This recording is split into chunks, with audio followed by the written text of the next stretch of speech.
मुख्यमंत्री जी की अध्यक्षता में कैबिनेट की बैठक संपन्न हुई है और उस बैठक में बहुत ही महत्वपूर्ण निर्णय लिए गए हैं। सिंचाई को हम सब ये मानते हैं कि ये वास्तविक विकास होता है, धरती से दौलत पैदा होने का मार्ग प्रशस्त होता है, उससे गरीबी बेरोजगारी दूर होती है। तो सिंचाई के क्षेत्र में कई योजनाओं की स्वीकृति आज मंत्रिमंडल में दी गई है, जिसमें राजगढ़ जिले की मोहनपुरा वृहद सिंचाई परियोजना की लागत 4,666 करोड़ रुपए, जिससे 1,51,495 हेक्टेयर की सिंचाई होगी। इसका जो रिवाइज्ड एस्टिमेट था, आज उसको स्वीकृति दी गई है। वहीं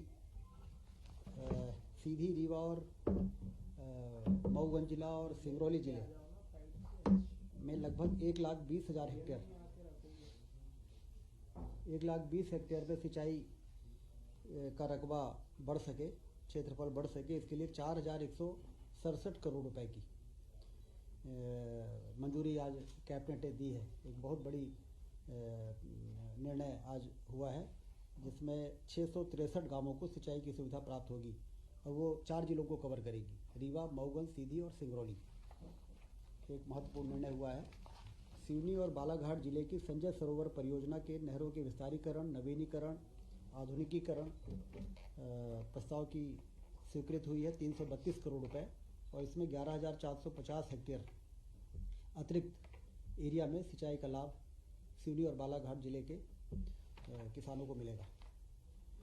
बाणसागर बहुउद्देशीय परियोजना जो रीवा और सीधी को कवर करती है, इसमें बहुती नहर को भारत सरकार की modernisation of command area development work, जिसमें 60% केंद्र राशि देता है और 40% राज्य सरकार देता है। इसमें 1,146 करोड़ रुपए की मतलब जो इरिगेशन की मूल योजना थी, उसको परिवर्तित करके माइक्रो इरिगेशन में कन्वर्ट किया गया है। उसमें सिंचाई एक बड़े एरिया में सिंचाई से संभव हो सकेगी। कमांड एरिया बढ़ गया, जो पहले बहुती में 60,000 हेक्टेयर था, वो बढ़ के 80,000 हेक्टेयर हो जाएगा। तो 20,000 हेक्टेयर इस कन्वर्जन के कारण अतिरिक्त सिंचाई संभव हो सकेगी। इसके साथ ही स्टार्टअप एंड इंक्यूबेशन के संबंध में किए जा रहे कार्यों का समावेश सूक्ष्म, लघु और मध्यम उद्योग विभाग के अंतर्गत करने हेतु मध्य प्रदेश कार्य नियम में संशोधन की कार्रवाई का निर्णय लिया गया है। प्रशासनिक इकाइयों के पुनर्गठन के लिए मध्य प्रदेश प्रशासनिक इकाई पुनर्गठन आयोग गठित किए जाने हेतु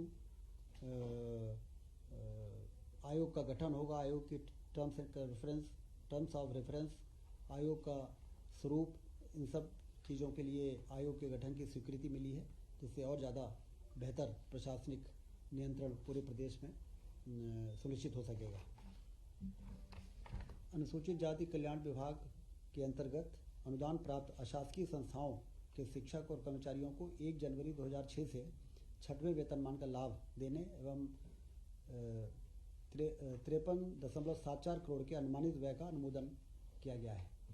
Rabindranath Tagore University Bhopal, only private university in MP to be NIRF ranked for 5 consecutive years. जहां है 600 से ज्यादा company tie-ups for placements, Atal Incubation Center for nurturing startups, Industry Academia collaboration for exposure of real industry world, 20 centers of excellence for research, साथ ही Global Festival विश्व रंग में शामिल होने का अवसर देता है। Rabindranath Tagore University, unlocking